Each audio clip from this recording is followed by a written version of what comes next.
welcome, welcome, welcome. Comment allez-vous? Vous êtes cuit, à point, saignant? Comment êtes-vous?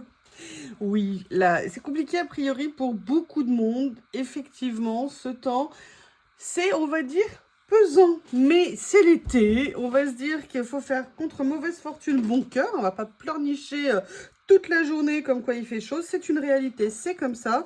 Ce que je vous propose, c'est de vous rappeler quand on sera cet hiver et qu'on se gèlera et on dira « Oh, j'aimerais bien avoir du soleil. Oh, j'aimerais bien avoir du soleil. » Bon, alors c'est vrai, moi je peux me plaindre parce que j'avoue, j'ai une maison climatisée, mais sincèrement, je l'allume quasiment pas parce que déjà j'ai une maison ancienne et puis parce que voilà, je veux pas non plus basculer du chaud au froid continuellement. Mais par contre, moi j'y vois un côté super méga positif, c'est que c'est un moyen de faire des économies, la canicule. Parce que vous, je ne sais pas vous, mais moi je n'ai pas du tout envie de mettre le nez dehors, je n'ai pas du tout envie d'aller faire les moindres courses. Donc voilà, j'aurais préféré que mon potager survive, mais je sais déjà que l'année prochaine, je vais remettre mon goutte à goutte au pied de chaque pied de tomate, si vous me permettez. Je l'avais toujours fait, je ne l'avais pas fait depuis 2 ans. Grosse erreur, Youyou, grosse erreur, mais je peux vous dire, je ne ferai pas 2 fois la même erreur. Bref, c'était juste une petite introduction. Je vais vous présenter quelque chose aujourd'hui. Je ne sais pas comment le cataloguer parce que ça peut être... à la base, c'est plutôt scrap, mais je pense qu'on peut l'utiliser en collage. Est-ce que c'est... Alors, c'est ni un album, c'est ni une carte, c'est un peu des deux. Donc, ce que je vais faire, c'est que je vais vous présenter la version, je dirais, bêta, dans le sens où il n'y aura pas nécessairement les décos dessus. Et en fonction du temps, peut-être que je vous la ferai version collage. Mais je vais d'abord vous présenter ce que c'est. Vous avez besoin d'une feuille de papier. Vous allez voir, c'est ultra simple. Alors, qu'est-ce que j'ai pris comme papier? Et là, le papier est important parce que j'ai fait plusieurs tests. Ah oui, je précise, je ne l'ai pas inventé, je ne l'ai pas créé, je l'ai trouvé sur Pinterest, je crois, de mémoire. Non, pas Pinterest, je sais plus. Instagram, je crois. Et c'est vraiment ultra simple, mais j'ai trouvé ça tellement mignon que j'avais super envie de vous le présenter. Et puis, il a fallu que je trouve, j'ai fait des essais, hein, parce qu'on ne sait jamais tout quand on voit, vous savez, c'est réel sur les chaînes. Et j'ai vraiment cherché le papier, j'ai fait plusieurs essais. Il vous faut un papier relativement rigide, mais pas trop. Vous allez voir pourquoi. Donc moi, qu'est-ce que j'ai pris dans tous les papiers que j'ai? C'est pour ça que c'est le beige, parce que le blanc, je n'en avais plus. J'ai pris du Clairefontaine Trophée. J'ai j'allais dire une palette, non, une ramette en 160 grammes. Bon, là, c'est le beige. Mais voilà, un papier 160 grammes. Mais voyez, un papier qui est lisse. Pas un papier comme les papiers d'Action, parce que moi j'avais d'abord essayé, vous savez, avec les blocs Craft d'Action. Vous savez, Craft noir et blanc. Et en fait, non, ça faisait beaucoup trop épais parce que vous allez comprendre ce que l'on va faire. Alors, et vous verrez, mais c'est tellement mignon. Moi, j'ai totalement craqué dessus. Et vous allez voir, la feuille, c'est sur le principe. Hein, vous allez voir qu'on ne va même pas avoir besoin de toute la feuille. Enfin, pas tout à fait. Vous allez comprendre. Là-dessus, vous allez vous couper un morceau de papier qui va faire 9 cm de large. Et voilà, c'est fait. Et après, vous allez venir la réduire dans la longueur 27 cm. Et vous allez voir que là, c'est quasiment fait. C'est incroyable. Alors attention, il faut être assez précis dans ce qu'on va faire maintenant. C'est pas grand-chose. Donc vous voyez, là, j'ai mon morceau de 27 cm. Et là, maintenant, ce qu'on va faire, donc moi, je fais bien attention de virer ma lame. On va faire des plis à 9.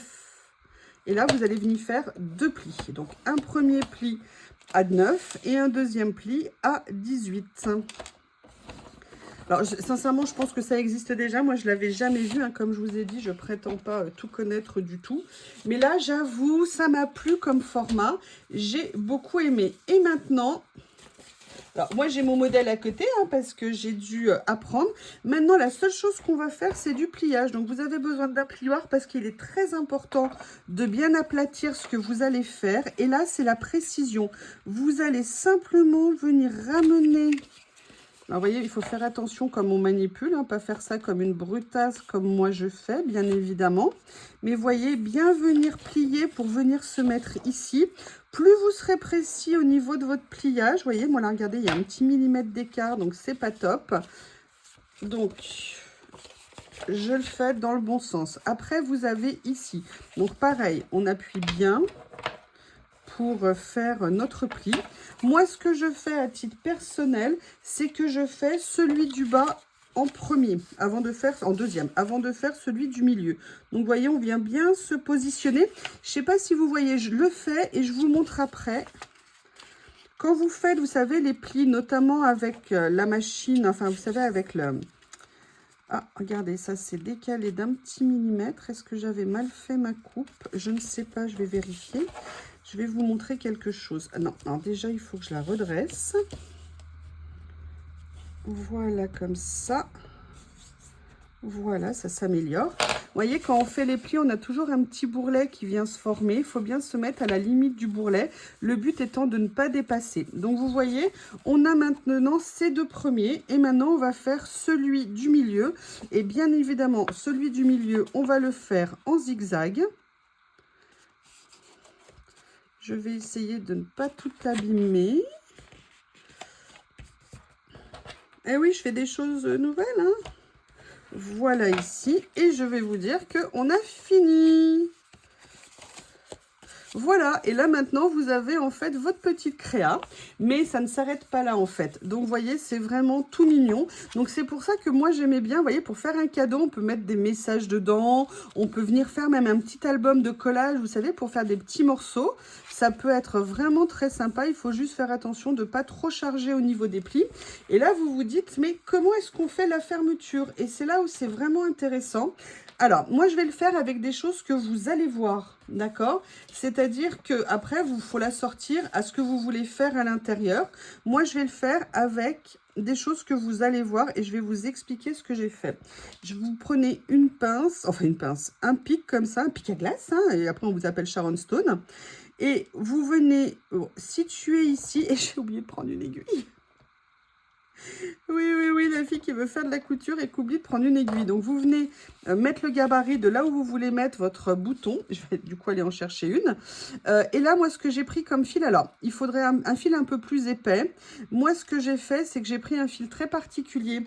Je ne sais pas si je vous l'ai dit, mais dans ma jeunesse, je faisais beaucoup de patchwork. Et donc, quand on fait du patchwork, quand on fait le quilt, c'est-à-dire quand on surpique, en fait, sur les créations, enfin, sur le tissu et qu'on a mis, vous savez, le molleton à l'intérieur pour faire un côté couverture, et bien en fait, comme on passe à travers plusieurs épaisseurs de tissu, le molleton au milieu qui peut être en laine ou qui peut être en synthétique, comme on le fait sur des longueurs très importantes, on doit utiliser un fil qui est très solide. C'est un fil généralement qui est, c'est pas généralement, c'est un fil qui est enduit à la cire. Donc ça veut dire que ça lui confère beaucoup plus de résistance qu'un fil classique.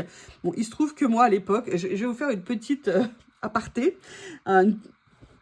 À l'époque, on n'avait pas d'internet. Moi, quand j'ai commencé à scraper, on n'avait pas d'internet. Quand on voulait commander des produits américains, mais c'était toute une histoire. Parce que moi, je faisais aussi du point de croix. Et en France, il y avait très peu de points de croix. Où le point de croix, c'était un point de croix vieille, genre canevas, tapisserie, vous voyez, de nos grands-mères. Moi, j'aimais pas du tout. Et donc, une amie m'a fait découvrir le point de croix américain, entre autres, et après Europe du Nord.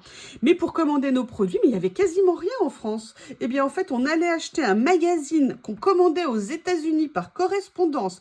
Dans ce magazine, on pouvait passer des commandes sur les boutiques pour voir celles qui vendaient les matériaux. On faisait les commandes par courrier, on envoyait les règlements avec notre numéro de carte bleue et après on recevait au bout de semaines et semaines nos colis. Et c'est comme ça, entre autres, que j'avais acheté toute la collection de fil à quilter de la marque de l'époque. D'ailleurs, vous voyez, il n'y a même plus l'étiquette parce que ça s'est décollé. Donc voilà comment j'ai eu ça. Et moi là, je vais utiliser du fil à quilter. Ce que je vous propose, je vais chercher une aiguille et je reviens. Donc, je vais quand même refaire les choses dans le bon ordre. Avant de poser le bouton, on va d'abord faire la décoration, ou du moins je vais vous montrer quelque chose. Moi, je vous ai dit, je voudrais bien le faire, je pense, en collage. J'aimerais bien voir ce que ça pourrait donner. D'ailleurs, vous voyez, là, je vais profiter pour bien redresser mes plis. Mais je vais vous montrer ce que ça pourrait donner, déjà ce qu'il faut faire. Si vous voulez le faire plutôt dans un style carte d'anniversaire ou carte ou ce que vous voulez. Et que vous utilisez une collection de papier. Pour faire le remplissage des triangles, il faut que vous vous coupiez des morceaux de papier au format de 8,8 sur 8,8. Et après, vous allez venir couper ces papiers. Et moi, je vais vous montrer le bonheur absolu. Vous la connaissez. Vous savez que je suis fan de cette règle. Parce que si vous voulez, là, l'important, c'est vraiment de couper pile poil au milieu. Ok, donc là, vous voyez, moi, je viens prendre ma règle cutter que j'aime tant. Je la positionne bien. J'appuie et voilà. Excusez-moi. Le stress de tourner, le stress, c'est une façon de parler. Donc, vous voyez, là, je suis venue couper des triangles. Donc là, moi, j'en avais déjà préparé. Là, je vais continuer cette règle. Pour ça, c'est le bonheur. Là, comme je ne suis pas dans la position où je coupe normalement quand je le fais. Voilà. Et comme ceci. Et en fait, l'idée, c'est que si vous avez des collections de papier, eh bien, vous allez tout simplement venir les positionner ici. Donc là, moi, je ne vais pas le faire parce que je voudrais faire un collage dessus et 3 épaisseurs, ça ferait trop. Mais vous voyez, l'idée, je vais peut-être venir... ouais, je vais juste mettre un point de colle pour vous montrer ce que ça peut donner en mettant quelques-unes. Voilà, vous voyez, je vais faire juste le mini comme ceci. Vous voyez, je vais venir positionner, donc je vais ouvrir ma carte. Je vous mettrai toutes les mesures à la fin hein, pour que vous ayez tout ce qu'il faut pour créer cette œuvre d'art. Mais vous voyez, c'est des petites choses toutes simples comme ça et on peut s'amuser. C'est super facile à faire. Je vous remontrerai tranquillement, sinon vous mettez votre vidéo en ralenti, l'ordre de pliage. Parce que moi, j'ai eu du mal à trouver ça. Pour moi, c'était pas évident. Allez, je vous en fais juste un autre comme ça, parce que je veux pouvoir ne pas abîmer les papiers de fond. Donc, vous voyez, imaginez que ça, c'est une collection de papiers que vous voulez utiliser. Voilà ce que ça va donner, vous voyez. Donc là, je vous remontre. Au niveau du pliage, vous avez votre feuille comme ça. Vous commencez par mettre à l'extérieur. Ok. Ensuite, vous allez mettre dans l'autre sens pour ramener ici. Et là, vous partez du coin droit et vous le rentrez. Et vous avez la totalité de votre petite présentation. Alors, vous m'excusez hein, d'être une sauvage, mais je vais juste l'enlever ici. Moi, je suis venue faire mes petits trous. Et regardez ce que j'ai retrouvé. Voilà le fil à quilter en fait que j'utilise. C'est du coton, si vous voulez, qui est enduit de cire. Voilà, c'était la marque qu'à l'époque j'avais acheté. Regardez, à l'époque ça coûtait 1,75 $. Mais moi j'avais acheté, je sais pas, 30 ou 40 rouleaux. Enfin, la fille pas excessive comme quoi, vous voyez, ça remontait déjà loin. Hein. Je ne suis pas devenue addict qu'à cause du scrap. Il y avait une base. Ah oui, alors j'ai pas pris de dés à coudre. Pareil. Quand vous quiltez, vous avez des dés particuliers pour le faire. Ce sont des dés qui sont plats, tout simplement parce qu'il faut que votre aiguille puisse s'appuyer dessus de façon à ce que vous puissiez la manipuler. J'ai adoré, adoré faire ça. Mes patchwork, d'ailleurs, je ne sais plus où ils sont. Où est-ce que je les ai rangés ici? Ah si, ils doivent être dans ma commode. Parce que vraiment, c'est quelque chose que j'ai adoré faire. Alors là, ce que je vais vous présenter... Alors, déjà, il me faut des ciseaux parce que vous ne pouvez pas les couper, vous savez, comme ça. C'est pas possible. Ce sont vraiment des fils qui sont très, très, très résistants. Oh! Oh! Il y a un ciseau qui était rangé à la mauvaise place. Mais c'est pas possible. Donc, on va venir. Vous n'avez pas remarqué que le chat de vos souris devient de plus en plus petit? Je ne sais pas ce que vous en pensez. Moi, je trouve que ça devient de plus en plus petit. Alors là, je vais faire exprès de mettre un bouton avec une couleur, si vous voulez, qui va ressortir. D'accord? De façon à ce que ça facilite pour la vidéo. Donc là, je vais venir mettre...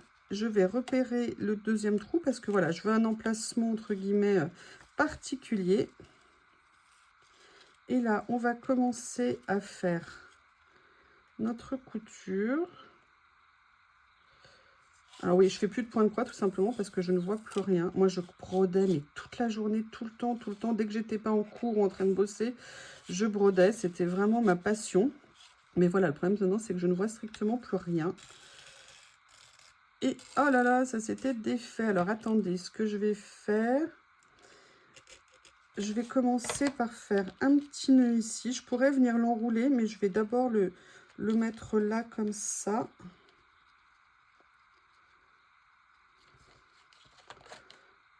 Mais j'ai adoré parce que moi, le patchwork, je ne le faisais pas à la machine, je le faisais à la main. C'est-à-dire tout l'assemblage des morceaux, je coupais tout à la main parce qu'on avait, vous savez, nos cutters rotatifs. D'ailleurs, c'est comme ça que j'ai eu mon premier cutter rotatif. Et après, moi, j'assemblais toutes les pièces en couture à la main. Donc là, on va venir, bon, bah, classiquement, hein, fixer notre bouton. Voilà. je refais. Le but, c'est quand même qu'ils tiennent bien, donc on fait plusieurs passages. Je ne sais pas si j'ai pris assez de longueur de fil, hein, parce que vous allez voir ce qu'on va faire après. Donc là, ce que je vais faire, c'est que je vais venir le faire sortir par ici. Vous voyez, par le haut. Je vais venir tout simplement, bon, je couperai celui-ci qui est ressorti, le méchant. Allez, voilà. Je vais venir, vous voyez, enfermer ici le, comment on appelle ça, le fil. Je vais venir faire un nœud comme ceci, un nœud coulant ici, pour bien que ça s'arrête. Et voilà, et ça va fermer. Et la question maintenant, c'est de faire en fait la fermeture de l'album. Donc vous m'excusez, hein, il y a des traces de colle. Donc vous voyez, on va venir s'amuser en fait à venir faire, vous voyez, parce qu'on peut faire aussi un petit motif. Ça me fait penser un peu à un motif japonais de reliure. Vous voyez, on fait le tour comme ça. Et on ressort et on vient faire une petite fermeture de l'album. Et comme ça, vous avez votre mini-album. Et c'est pour ça que c'est intéressant de mettre un joli fil. Vous voyez, là, moi, je l'ai fait avec celui-ci. Mais si vous avez un fil un peu plus joli ou même une petite cordelette un petit peu fine, ça peut être très joli. Et voilà le motif qu'on a créé, le modèle qu'on a créé. Donc, vous voyez, comme ça, après, la personne, elle vient. Elle déroule tout doucement. Oui, sauf si elle est comme moi et qu'elle s'embrouille les pinceaux. Je ne sais plus dans quel sens je l'avais fait, voilà. Et là, après, elle peut découvrir ce qu'il y a à l'intérieur. Donc, vous voyez, vous pouvez faire une déco sur le devant ici, des décos à l'intérieur. Donc, c'est vraiment, je trouve, c'est un très joli modèle que j'ai trouvé. Et j'étais tellement contente que du coup, je voulais absolument le partager avec vous. Parce que je veux dire, non, j'ai rien inventé, hein. On ne va pas se prévaloir de la créativité des autres. Vous savez que l'important, c'est parfois de trouver des modèles qui nous inspirent et puis après de les adapter à ce qu'on aime. Voilà, eh bien écoutez, je ne sais pas depuis combien de temps je vous prends la tête avec ça, mais ce que je vais faire, c'est que je vais vous marquer ici toutes les mesures. Ça sera plus simple. Ça, c'est le modèle que j'avais créé, enfin un des modèles que j'ai créé avant de réussir. Donc, le papier, moi j'ai pris du 160 grammes. J'ai coupé 9 cm par 27 cm et des plis à 9. Ok, et après on rabat. Et après pour l'intérieur, c'est 8,8 par 8,8 que vous venez couper dans la diagonale. Maintenant, je vous montre tranquillement le pliage. Vous rabattez à l'extérieur, vous ramenez à l'intérieur. Vous mettez à l'extérieur, vous mettez à l'intérieur. Et là, vous rentrez. Et voilà, ça vous donne votre petite carte. Et ça vous fait quelque chose de vraiment très sympa. N'hésitez pas à me faire votre retour pour me dire ce que vous en pensez. J'espère que ça vous a intéressé. Je vais voir pour en décorer un dans le temps. Ça fera peut-être l'objet d'une vidéo. J'en referai, du coup, j'ai peut-être utilisé, j'allais dire non, celui-ci, maintenant j'ai écrit. J'en referai un modèle tout beau, tout neuf. Et puis, je viendrai vous montrer la version collage, mais je vous le dis, vous pouvez vraiment le faire en, j'allais dire patchwork, vous pouvez vraiment le faire en scrap, c'est-à-dire avec des collections de papier, vous voyez, faire ou une page avec des motifs qui se suivent, ou alors des différents pour faire un effet patchwork, mais je sais pas ce que vous en pensez, mais je trouve ça vraiment très mignon. Voilà, je vous remercie, n'hésitez pas à me faire vos retours et je vous dis à bientôt.